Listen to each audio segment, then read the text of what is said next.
Hello, everybody. I'm Brijesh Kartha. I head AI Developer Relations and Growth for Flotorch AI. And today I'm here to talk about building smarter AI. With me, as you notice, I have my CTO Hemant, and he'll be manning the chat channels. So if you have any questions whatsoever, please keep dropping it there, and he'll be giving you the answers. So I hope you're having a great time in the conference. I've been seeing some of the videos, and there's a lot of new information coming at such a speed. It's really invigorating, such conferences. And I'm sure all of you are really getting your hands dirty, making multiple AI solutions with all the stuff that you're learning. One of my pet topics in this area is about smarter AI. And I would like to take some time today speaking about it, specifically on how we can enable that with my tool, Flotorch. So with smarter AI, the idea that I'm looking at is this point that AI has come a long way. GenAI is just every month is doing something more fantastic. And it is incumbent on all of us who understand this to bring it into a way, into a system that will be useful to enterprises and organizations around the world. But we notice that that's not always happening. And partly we believe in Flowtorch that it's because we are not being very smart about the way we are doing AI. We are doing very powerful AI, but we are not doing very smart AI. And that's what we are trying to do with Flowtorch. So let's look at some of the pain points around this space, around this enterprise and AI. Now, generally speaking, this is the report that had come out from AWS, and looking at it just casually, it looks like it's a great thing. More than 44% of companies are going towards beyond the proof of concept, and they're going towards integration and transition, etc. But what I see is that there's still around 47% of companies who are nowhere close to even thinking about transitioning to production. And even the 21% who are transiting to production, what we have found in experience is that they are not entirely clear what is to be done. And there's a lot of vibe coding happening, but they don't know how to then convert that into a solution which can be secure, which can be compliant. So the whole problem statement for enterprises comes from an angle of cost management, because it's so easy for AI solutions to go out of whack when it comes to cost, that suddenly in two or three major requests, it can really blow the top of your cap. Similarly, they have a problem on compliance, security. They don't know what's happening. There so many different vibe coding is happening around the place, and they want to provide that flexibility to the developers. But how do they manage that? How do they monitor that? That becomes another concern for them. So, keeping all of this in mind, we think we have a solution that can help alleviate many of these pain points, and that is the Flotorch Gateway that I'm going to talk to you about. So in the Flowtorch approach, what we have decided to do is that we are not creating anything completely new. We are going to use what is available. We are going to allow you to have your own assets, your own LLM applications, right? So today, if you have a typical LLM application, then it's about the business application calling all of these other items. We have the specific LLMs from the different providers in the cloud. We will put some guardrail add-ons either by utilizing something like a Bedrock guardrail, or sometimes we might even create our own methods, etc., to do some guardrailing activity. We'll have caching, we'll have routing, observability. I say we will have, but that also depends on whether we see that problem statement. Many people are still not using routing or caching as they should, because they're not aware of it. But the whole idea is we try to put all of this together, and that makes for a production level GenAI application, pulling all these different parts from different places and connecting it together for yourself. Now, what we are saying is that let's do the same thing. You bring your keys, you bring your assets, not a problem, but let us put it together for you. So what we have this concept of a Flowtorch model. So the Flowtorch model, it doesn't change anything, generally speaking, from what you see on the typical LLM application side of things. It's the same providers, it's the same routing, it's the same guardrails. But what we have done here is we have brought it into the model. So Flowtorch model acts like a LLM to an external party. Its integration point is just like an OpenAI framework for any LLM. So as far as the outside party is concerned, it's talking to an LLM. but that LLM internally is having the core LLM, which is a foundational LLM, or your own LLM, or your fine-tuned LLM, and you have the guardrails, and you have routing, and you have caching inbuilt into it. So now when you call the model, you invoke all of it. You don't need your developers to remember to bring in observability, to bring in model routing, to bring in caching. That is coming out of the model itself. And then we, on top of it all, we create the gateway, which is basically everything going through the GenAI pipeline is going through our gateway. And because it is going through our gateway, we are tracing it, we have knowledge of it, we have log information of it, and that then allows us to give insights back to you in terms of observability and governance. And it also allows us to give security from not just the guardrail and stuff like that, but also trying to look at things like policies at an agentic level that can be applicable to this entire model system. So I would like all of you to just keep this in mind, this idea in mind, while I walk through the next few slides to showcase why this means it is smarter for us. So let's start with LLMs. It's a GenAI pipeline. We have to start with LLMs. That's the core of the matter. So let's go for the traditional approach of LLMs where I want to put guardrails. I mean, anybody who's ever put anything into production knows the guardrails, we need it. We absolutely need guardrails, right? So here I had my team just put together some guardrails using a Bedrock guardrail, right? And he put together a code to do that activity. And as you can see, there's a lot of setup and everything, but that's okay, that's code. But then you have to apply the guardrail, you have to decide how to extract it from the guardrail. And then you go and call the OpenAI call to get the prompt, get the answer, then put the answer into the guardrail, take it out, and then give it to the end result, right? So in principle, this is how it works. We can try to make it faster with orchestration, etc. We can try to make it simpler.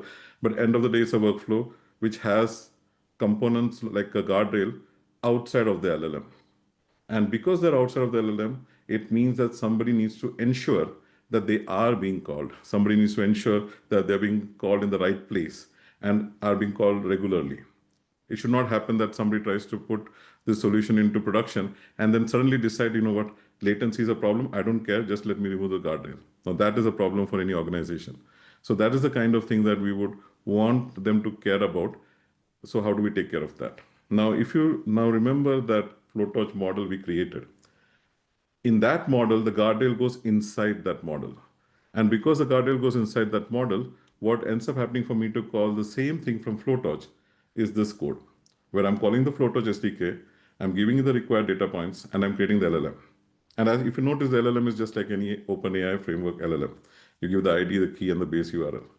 And then we give the message, and we get the response. Now there is a guardrail in it. The Flotorch routed guarded model, which is the model I'm calling, happens to have a guardrail inside it. But that's the job of the GenAI architect to do. The GenAI architect has created it and put it into place, and now it's available for every developer in your organization to use. And because they use it, they don't need to care about how it is working. They just use it and it works. So as a company, you can make it a policy that any and every model that you create needs to have some guardrails around, let's say, privacy, profanity, etc. And that is non-negotiable. So that anybody uses these tools, they use it. There the guardrails come into place automatically. Now, this guardrails also come into place even if you're going to call it from a chat solution. So if you're writing Copilot and you want to call an LLM, instead of calling an LLM, you could call the Flotorch model, which is in place calling an LLM, but now it's going through the guardrail. So even your code cannot do something which breaks the guardrail. So that's the way you can make it smarter, make it safer. Then we talk about caching. I was talking to you about caching in that model out there, right? And this caching is not the caching of the LLM when it decides to do etc. or the server side. We are talking of caching at Flotorch. Because we are seeing the pipeline go, and because the story is coming to the Flotorch LLM, the Flotorch model decides that I have seen this question and this is the response. When the next time a question comes, and if you have set up caching, which is an option you have out of the box, you can either set up a simple caching or a semantic caching. If you have set it up and you've set up some parameters which says so many questions will be cached and these are the parameters for caching those questions. If those parameters have been set and they are hit, then those questions will be cached will be responded to, and essentially you will never make the call to the LLM. You'll never go to the LLM. And because you'll not go to the LLM, what ends up happening is that cost saving, you're not sending tokens to and fro from the LLM, which automatically means that you're not paying for that. And second, you're saving time. So here, for example, this was one of our team members had put this together when they were working on it. This is over 30 days. And this Model 6 and Model 7 are both GPT-4 models. And in the requests which are going out, you can see Model 7, the requests are actually less than the Model 6 requests. But if you just have a look at the total token, that and even the latency, it's way different. And mainly because in Model 7, every single call goes to the underlying LLM. In Model 6, that's not the case. In Model 6, lots and lots of calls are answered by the cache, and that is saving all this token movement happening. Yeah. Now let's go and see how we can do this with the routing. Okay, so we know routing, and everyone does routing at any point of time when you're trying to create something which is slightly more complicated than just giving a chatbot. Somewhere or the other, routing comes into play. But typically, what happens traditionally right now is we have to do the routing in our code. So either we do it smartly in our code, or we do routing using something like Route LLM, where we decide or some logic in the code, or we go out and we say, okay, this is an orchestration framework we use, and we depend on that to do the routing for us. But essentially, again, the point is the routing is happening outside of the model. So traditionally, we have no routing in the model. We have to do it through code. And if there is any scenario like a coding assistant, which has a place for you to just attach an LLM model, you just cannot attach a workflow to it. So you cannot have a situation where you attach to it and you route it such that the token can go in round robin, right? So you attach to a LLM and say that I want to take this as a code assistant, and you're capping the token, right? But then right now you have to go and change it. You have to shift it around. That's would be required because the routing is outside the LLM. But the Flotorch model is that the routing is available in the model. The Flotorch model, being a wrapper around the LLM, allows for you to route inside itself. And we give right now in production, we are giving fallback routing. We are giving routing for round robin and weighted. And it is outright useful because without a fallback routing, it makes no sense to have anything in production. So in this case, for example, you might have a normal LLM as your main LLM, and then you might just have another LLM as a backup, just, just in case the main LLM is not reachable. So that's automatically then goes, it gives you 3 tries, and then it falls over to the fallback. Similarly, there could be round robin. You can go into a situation where you don't want to cap the token on any one provider. So you take an LLM, which is available from 2 or 3 different providers, and you put it into the Flotorch model, all the 3 LLMs. Now, there are 3 LLMs in the Flotorch model, and it's a round robin. So what we are basically saying is whatever is being hit at that point, they are going in a round robin, and no one provider is getting all the tokens, so we would not be capping it out. So in the future, towards the end of this week, we will be having a time-based routing. So what time-based routing would do is that time-based routing would allow you to set schedules that at this point of time, this model is used, at this point of time, some other model is used. And you can think of it in potential use cases like in the busy time, you have a cheaper model, which is just answering chatbot kind of things. In a slightly non-busy time, off time, you take some of those questions and you can then start using it against a reasoning model because it's not so heavily used at that point of time. So there are many such options that you can use when such routings are available. And this is how it looks. All these 3 things I've been talking to you about, and the model and how the model looks, this is how it looks on the gateway. When I create a model, now in this case, I've created the routed guarded model. That model essentially gives this design canvas. And in this canvas, I have now added one guardrail. I have added 2 models, a GPT-4 mini, and as a backup, I wanted to give a GPT-OSS 20B. I don't want to really use it, but as a backup. Now, the minute I do more than one model, I have a router available to me. I've set it up as a fallback, and that's it. In this case, I have not used any cache. Now, imagine this, that all of this activity, we are setting it up, but as far as all your code where you're using LLM, every single piece of code you've seen for the last 2 days, which is using LLM, that is going to use routed guarded model, not GPT-4o mini, not OpenAI GPT OSS, routed guarded model. Which also means that tomorrow, if for some reason your company or your GenAI architect feels that GPT-4o mini is not the thing, we need to go something else. We want to go for Gemini 2.5 Flash. It's as simple as putting it here. They'll come, they'll create a revision, they'll change the model, but none of the code calling routed guarded model needs to change. So that is one more advantage of this modularity that we have, that we can change the fundamental things because maybe security, maybe a leak has happened, maybe cost, right? We could do a lot of changes like that, and they're all contained at this point of the design and not at the point of where you're calling this solution. That will still keep working because it will be transparent to them. Now, when you do smarter, and I'm talking of smarter as being business based and etc. So one of the things is absolutely speed, right? We need to do things fast. We need to do things yesterday because we are AI, right? So how do we do that using Flotorch? So we want to build rapidly. Now Flotorch, you saw those models I'm talking about, right? So we don't have to now go in a situation where your entire company is asking for permission to do, can I go to Anthropic, can I go to Cohere, can I go to Grok? No. You can decide for a small set of people to say, okay, let's be, we're in a sandbox mode, let's get from everywhere, right? But control it. Control it in a way that the core group of GenAI architects sets it all up, sets up all those models, right? Sets up all those providers, decides which sandboxes require cheaper models and which of your scientists requires reasoning models. They set it all up, one-time activity, and now it's available as a sandbox to everybody to just play. So it's a quick POC creation for them. It's just like they just have an idea, they've got a flow, they put it into play, right? And when they put it into play, they will still have questions. Like the first question you always have is, which LLM should I use? They all look normal to me.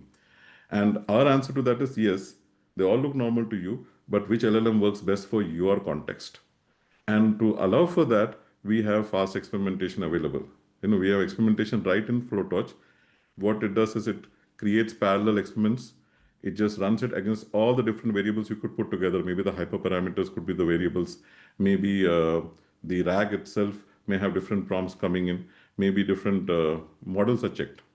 You check all of those, get the traces out, give it to Ragas, get an output all done by the system, and you basically get a readout which says, for your RAG, for your context, for your agent, these are the best LLMs at this moment of time. And when you know that, if you know that this experiment is the good one, this experiment is the one which is giving me the best action, it's just a button press to deploy that as a RAG endpoint. Today, we can deploy it as a RAG endpoint. In the coming future, you'll be able to deploy it as an agentic flow. So that is also available in the tool. Write once, iterate often. Now, modularity is built up in the tool in the way models are created and the way agents are created, which I will show you guys. But so that the abstraction is there. So you create an agent, you create a model, and then you do any changes within. It shouldn't matter. People can just use it modularly. But additionally, what's going to come in the tool is the concept of blueprints and data sets. Nothing extraordinary, of course. It's what it is. But what it will allow is these strong models that we are creating, these rich models that we are creating. If we find that there is a schema, if we find there is a template that makes sense in a certain kind of a domain, in a certain kind of a solution, right, within a company, even generally outside as a community, we could probably give blueprints out and people can just take the blueprints in and kickstart their solution without having to do all the analysis themselves. So that is the other thing that we are looking into. Then we have security first, of course. We are looking at how guardrails can come into picture. We can make sure that it is a policy-driven activity. We are looking at all the different things coming out like Agent Core and other areas to work out identity and identity ideas and try to link it up with the organizations. Because our main aim here is that we are working towards a centralized policy. Can we get a policy at the gateway level such that the agentic flows are driven by policies, are driven by ACLs, are driven in a way that agent to resource and agent to agent, both of those areas can be better managed just like there is no difference for us between it being an agent or it being a user. And we are able to do that. We are able to do that activity because we are the gateway. So that is the kind of activity which is happening around that space. And then we have EC integration. It's just a small little thing we are putting out there. But the idea is we want to be the gateway. We want to help onboard AI solutions for enterprises. We want them to have a better way of monitoring things. And we do not want to be bound to any one solution. So we are completely agnostic for provider. We are completely agnostic for framework. The agents we are creating today in production, you can run it using ADK. You can run it using Crew AI. In on the 18th, I'm coming out with a new release that's going to have AutoGen, LangChain, and LangGraph, and the one after that is going to have strands and other tools. So the whole idea is that we'll keep on integrating tools, and we are setting it up in such a way that the integration is going to be easy. We are using all the frameworks which are general in the market, like OTel, OpenAI, MCP, so that it's easy for people to connect to the workflow that is being created using Flotorch. Now, smarter decisions through insights and observability. So I've been harping a lot about how it's going to be useful for organizations and how decision makers require this. But I need to really stress on that fact. The biggest concern they have, and what makes AI so different from everything, including cloud, is that there is no centralized way to do it, generally speaking. Like there are different solutions. Every single time there's a system of FOMO that you feel this is a better solution, and then Anthropic comes out with something, and then you want to do that, and then Gemini comes out with something, and then OpenAI comes out with something, and you never know what to do. And in middle of all this, the IT team, the compliance officer, the security officer, they're all concerned because what's happening to my data? Where are they going? What is happening, right? So there are two parts that we handle this. One, a very main part, which I'll again revisit later, is that whatever you do with the solution, you can do it in your environment. Our solution, while it is a hosted solution right now, it's also available as Docker files for you to put it into your premise, and you just pay us for the license, right? So that's as simple as that. So it's your keys, your data, your environment, absolutely safe. But the other part is the insights. Because we have traces, because we are centralized, because we know which models are being set up, and because we are making sure all the GenAI pipeline is going through the gateway, we are essentially able to highlight that these are the insights we're getting from it. So here, for example, if we look at this, it's over a 45-day period, right? This gives people an idea of how much success is there in the pipeline, how much failures are there, what is the input cost, what is the output cost, right? The latency. You can start working on models and decide, okay, some models are too costly, but really not being used at all. Do we really need to keep on paying the provider for that? Right? So these kind of ideas are very useful for decision makers in the discussions that we have had with them, that they find that this gives them a relief to see that everything is there in one place, and in turn it allows them to be flexible towards a developer, saying that fine, go and play with your tools because I know I can keep an eye on that from this one place, right? And that is why we feel that it's a very important area. Here, for example, we are going to come out with more dimensions. Right now, I'm already working on dimension where you will see the advantage, the cost advantage you get by using caching, for example. So those kind of things are, again, we're trying to work out insights which can give a very, very direct idea to people on what is a good solution and what may be a bad solution. So the same things that we're talking about, we're looking at cost analytics, we're looking at performance monitoring and usage insights. The standard single pane of glass, but still very different because these are all trace driven, these are all AI driven. Now for the builders, most of you, right? Even decision makers amongst you are essentially builders. And what we need to know is what has happened to our call, what has happened to our flow. Like typically, yes, we know it's non-determinism. We are all turning our minds around that saying, okay, let the agent do what it's doing. But somewhere or the other, we want to know. And this is what happens with this kind of trace management that we do with the help of connecting to Hotel, that we are trying to give a waterfall model here. We are trying to give you an idea of where time is being spent. So in this case, for example, provider, of course, is taking the most time, but then your output guardrail and all are taking only microseconds. So then it's okay to keep the guardrail. It's not a problem.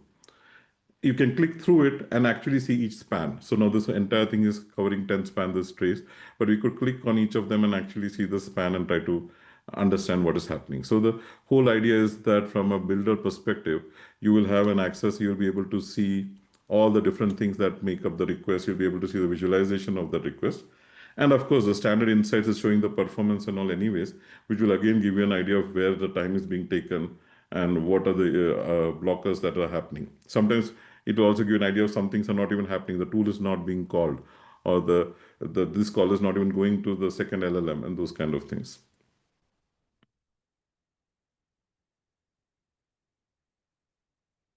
Now we come to agents. This is the core of our solution space in today, and all the stuff we are trying to make our agents. And how do we do it in Flotorch?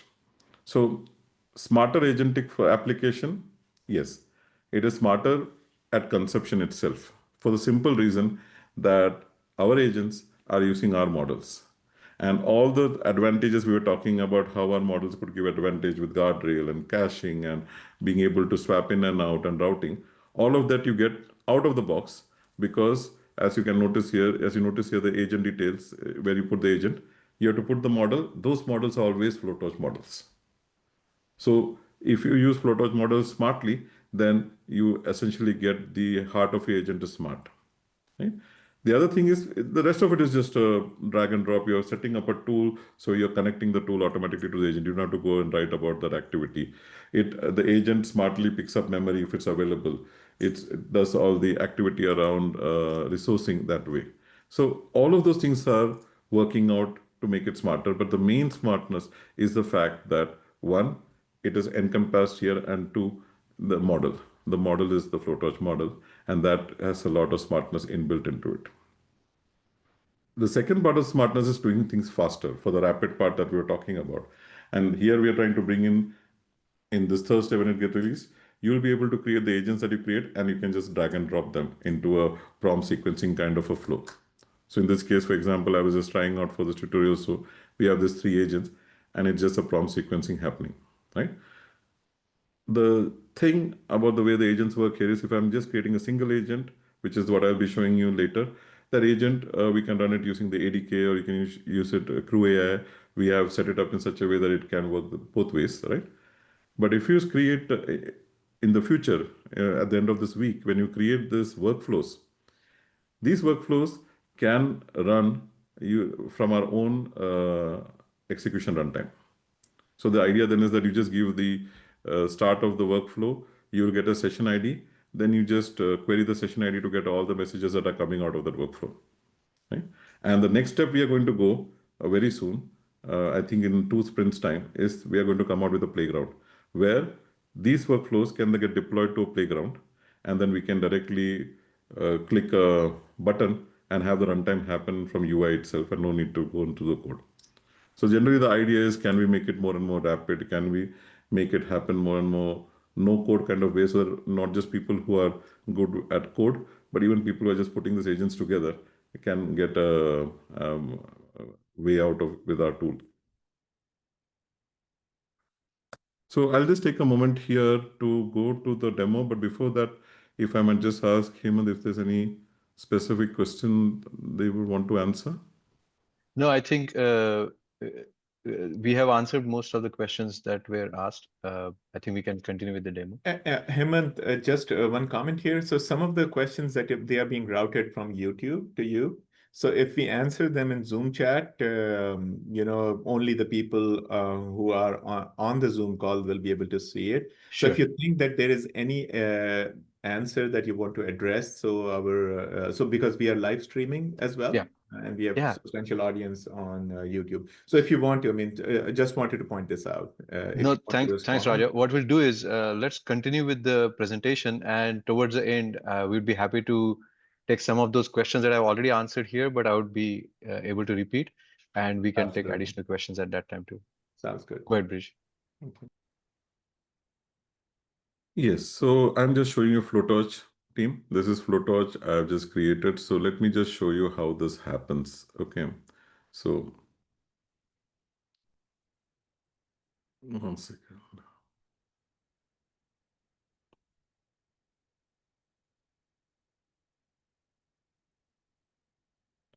So if you go to flotorch.ai, which is our site, right? You go to flotorch.ai and you get started. And the minute you get started, you have a choice of your cloud platform, right? Now I'll just choose Azure just to show you what happens, but it's the same thing. It's just that whatever your keys are, wherever your keys are from, you can decide that. Today we have AWS and Azure.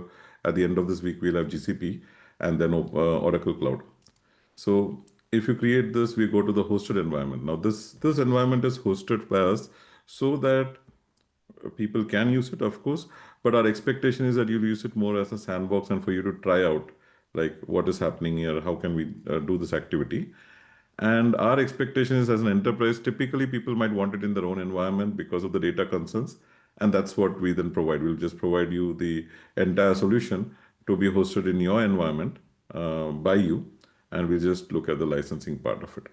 So when you come here into either the console Azure Flotorch or the console Flotorch, you have to sign up. The first person in your organization who signs up essentially becomes the owner of that organization for this activity.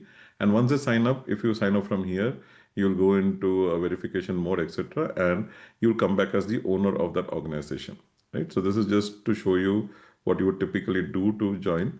And when you end up like that, here I am the owner of this organization, so I'll end up in the screen. And this is what we lovingly call the owner screen or the super admin screen. So over here, this is basically dashboard of all the workspaces that constitute the organization. Right now there are only two. One is a default, one is a sandbox. And these are all the users of the organization, which in this case is just me because I created that. Now, if you are going to add more people into your organization to experiment, this is where you add them. So you will add people here by inviting them using their email ID that you want to use, and they'll get invitations. They will come back to the same sign-in screen, but instead of when they sign up, they'll not be talking anything about a organization. There'll be a normal member joining in, and all of them will start showing up here, right? Once they show up here, you can create workspaces and then you can add them to workspaces in the settings here in the members. So that's how typically you would start using the tool, right? So now speaking about the tool itself, again, this is the dashboard of one workspace, the sandbox workspace, right? And this is just, I've been trying for this tutorial, so it's all happening in this day. But I just created 3 models and I've been trying different things with that. And this is the story of that experiments, right? So now the models that I was talking about, the models you've seen in the code, they're all here. Like the providers are here. These are the providers I could potentially use. They have been set up by the admin ahead of time. So I don't need to worry about it. I don't need to know it, right? They have set it up. They have set up the secret access kernel. I don't need to know that. And then I come to the models and I have got these models, right? The router guarded model is the one you have seen, which is the one where we have the 2 models and the fallback strategy. And then I have got a simple model with caching and without caching. It's a simple GPT-4o mini model and nothing else is there, right? So these are the different ways the models can be created. Similarly, we can create agents. Over here, we have agent builder, right? And for the flow, I was creating and I was playing around with the insurance mark agent and all that. But for our purposes, I also created what we have here is the deep wiki agent. So if you look into deep wiki agent here, the typical agent creation will be create a Flotorch agent, give it a name XYZ, okay, and give a description, enter, and you see this, right? You just start choosing, and that's how you typically create an agent. But in our case now, for lack of time, let me just go and show you what we had created, which is a deep wiki agent. And in the deep wiki agent, I've connected one of the models. Now, if you'll notice here, these models specifically are Flotorch models. That's the only models you can see here, right? And these are Flotorch models within this workspace. So you can create different workspaces. You can create a sandbox workspace. You can create a data science workspace, which could have models which are having reasoning, stronger reasoning models there, right? So we have all those choices. Then I'm creating the agent itself, which is for DeepWiki. I'm basically just asking DeepWiki that, okay, tell me information around this repos there and give me the information. And I'm trying to tell them that if you do not find it, please fail gracefully and all of those. And I give a system prompt and I give an agent a goal that this is what I need to do. Standard agent stuff. Okay? And now the tool I attach to it is the DeepWiki tool. Because right now we are only handling MCP tools. We are going to be taking care of your own tools and AI tools also, but right now it's all MCP tools, and we are using the DeepWiki MCP server for that matter. How do we get this? Again, everything is a first level participant here, so we just put tools here, right? We just add the MCP tool here, and we get the tool over here. It's a HTTP streamable one and not necessary. And in case of DeepWiki, it's as simple as that. In some other cases, you'll have a header, etc. Like in GitHub, I think we'll be adding a header.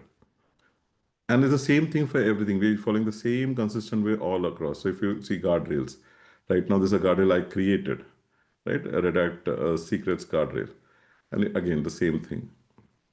I just gave it a regex and it's been created, and that's the end of that.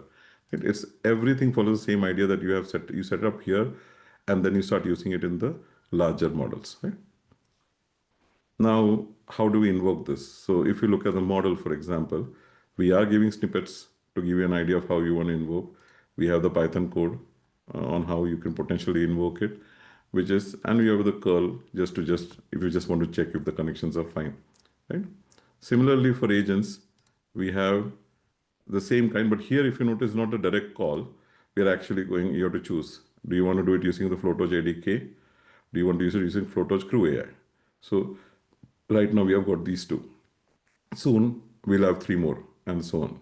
So the idea is that we'll give you the sample code on how to invoke your agent, and then you can make the changes as required. Right? So now using all this code and everything, I have created a collab for the DeepWiki agent.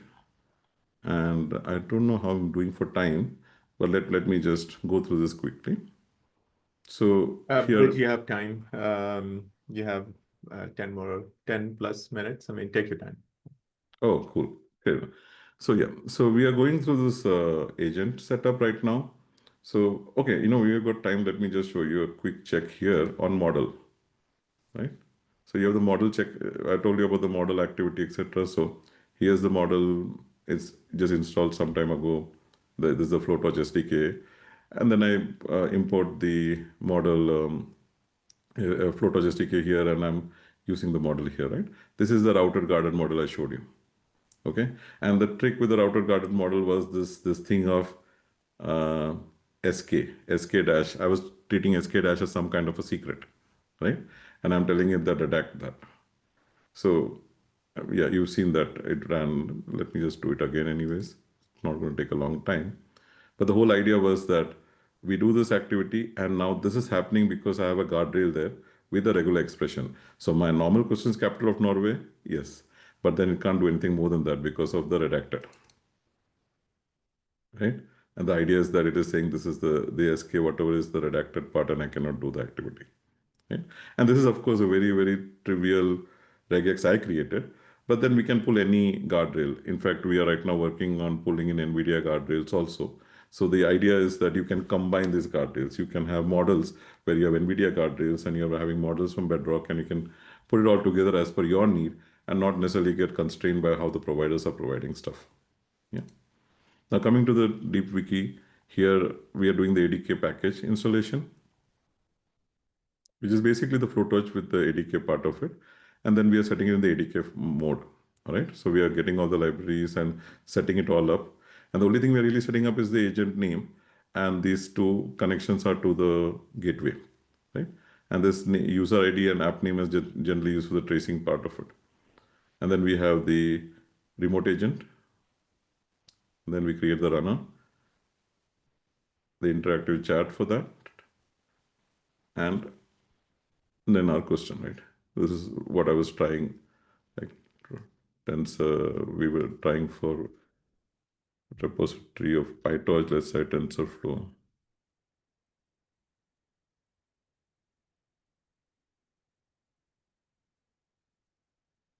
So this agent is now basically the one I just created, and it's utilizing the ADK setup to be able to run it, to run the agent.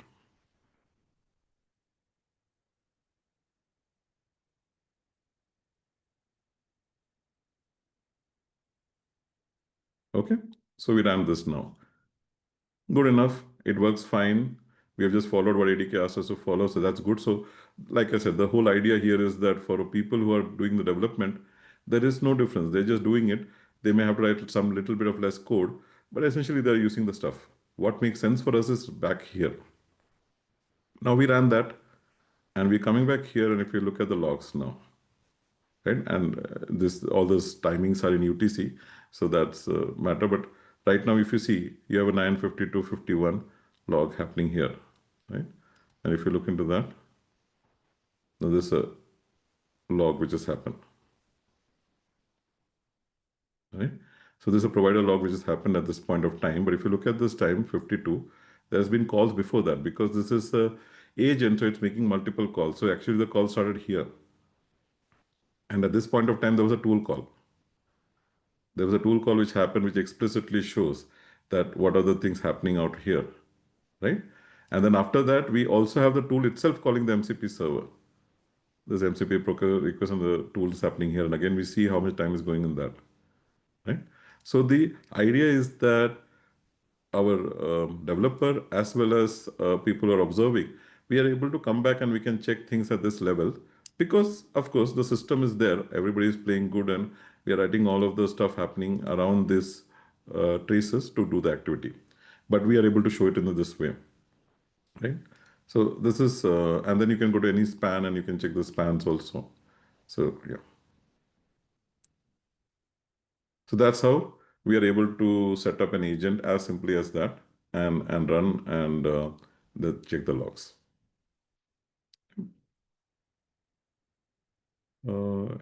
Hemant, am I missing something before I go away from our tool? No, this is good. Yeah, fair enough. The API documentation is here. Let me just show you one more small thing before I go away. If you go to Flotorch AI, here we see this GitHub. That's pointing to a comparatively very new repo that we have created called resources, which has got some examples. Right now, we have got examples around ADK, CRUA, and SDK on how to use this with Flotorch. I promise you, we'll have a lot more stuff here. So keep this earmarked. And if you have any ideas on how to add some stuff there, please send it out to me. Right? I'll make sure we add them here. The whole idea is that we want this to become a repository of useful code for everyone to try out new things.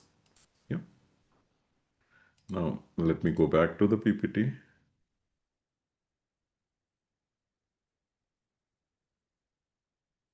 Yes, I promise you a quick demo. This is the final part. Okay. The cloud that I showed you is basically for you to try out. Okay. We are giving 1 million requests free. Essentially, 1 billion, around about 1 billion token is completely free, which means there's more than enough free tokens available from our side for our part of the activity, right? That you can use. So it's basically, for all practical purposes, free for you for at least a couple of months plus for you to try out your different things. And while you're trying those different things, if you feel like you need a little bit more help or you need a little bit more time, just reach out to me or Hemant and we'll make sure you get that. The whole idea is that we want people to try out the tool and see the advantages they get out of it, right? And if they feel right, then like I said, in some cases, yes, they might still be on the tool, but for most cases, you might prefer to have it in your environment and we'll make that happen. So it will be on your premises, with your data and your information. So that's the general idea. But at this point of time, Brijesh, absolutely feels fair to scan and yeah, go. Brijesh, there is a question that has come up as to, hey, what kind of different cache storage options are available? How many days can it be stored for? So if you don't mind sharing the screen and showing people for, say, simple caching or semantic caching, Yeah. what are the options available and how they're configurable? Thank you, Anshuman Bhaumik, for that question. Yes, I'll show you. So if I go here and I go to cache, so we have simple. Oh, wait a second. Let me just go to the other one.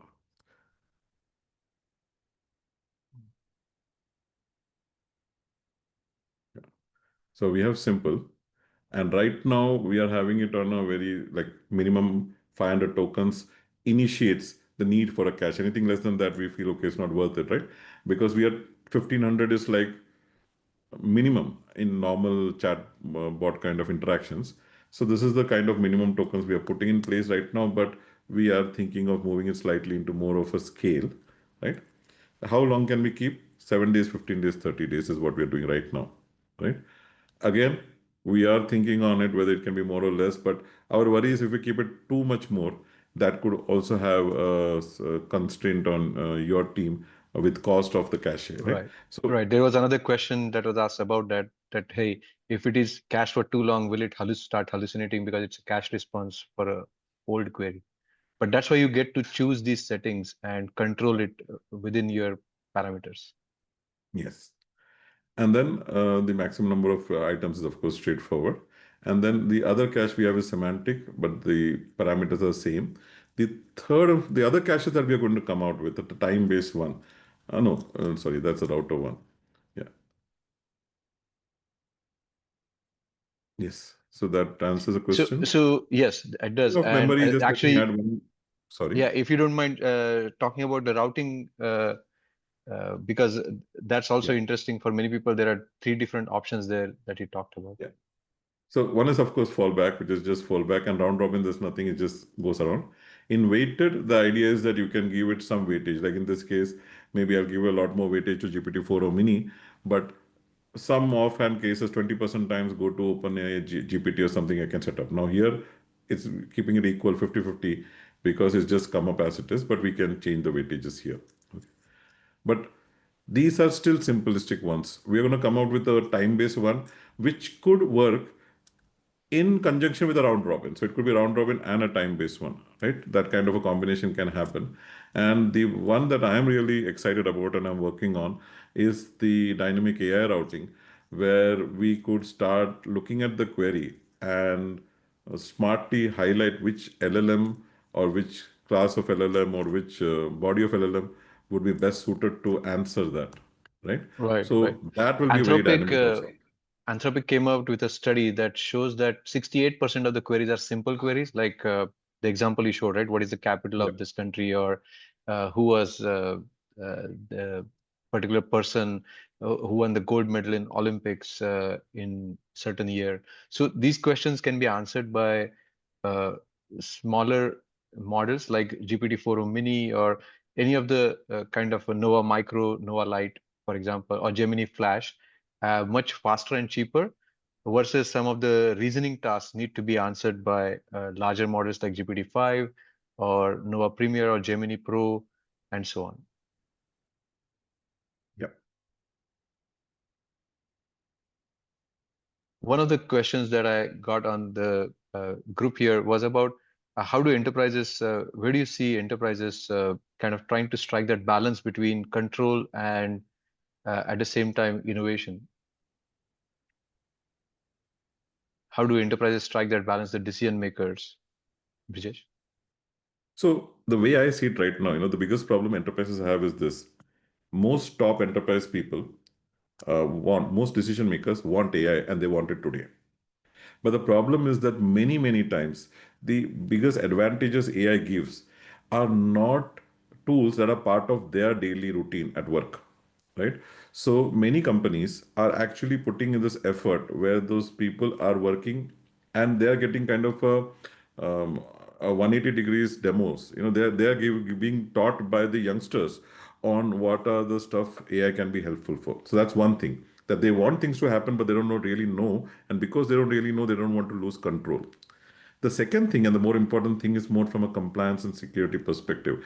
What they're saying, they're not trying to become difficult. They honestly have a problem. Like, is it okay just to just send things around? And our answer there is that if we have tools like this, if we have tools which allows them to monitor if everything goes through that this gateway, right? And they can see that that will give them more than enough comfort to just sign off, because they all understand that they need to get AI ready very fast.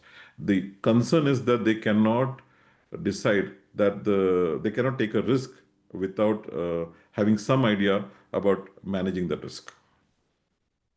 And maybe on a lighter note, Bridge, I mean, keep InfoSec and legal away from the prototype proof of concept as much as possible until you have something very meaningful. Because if you involve them early in the process, they are going to freak out. They are not going to actually let you. That is one, Raja, and the other challenge is also while we want to keep them away, think of it from decision makers' point of view, right? At the end of the day, if it has to go live, it has to go through that process. But why not set up these tools like Flotorch Gateway, where you have those guardrails in place, and then get out of the way of innovation? Let GenAI engineers build the best prototypes and innovations that they can for that organization, because at the end of the day you can still add the layers of guardrails or caching or even memory utilization and token tracing and tracking as per your need and policies for the organization. So that's a great flexibility. You can use it to your cursor windsurf kind of tools and not be involved at all models that you're accessing from Anthropic, for example, you can still access through cursor, but just go through the gateway and it will be as per the norms, or you can use SDK, or you can use the drag and drop tool.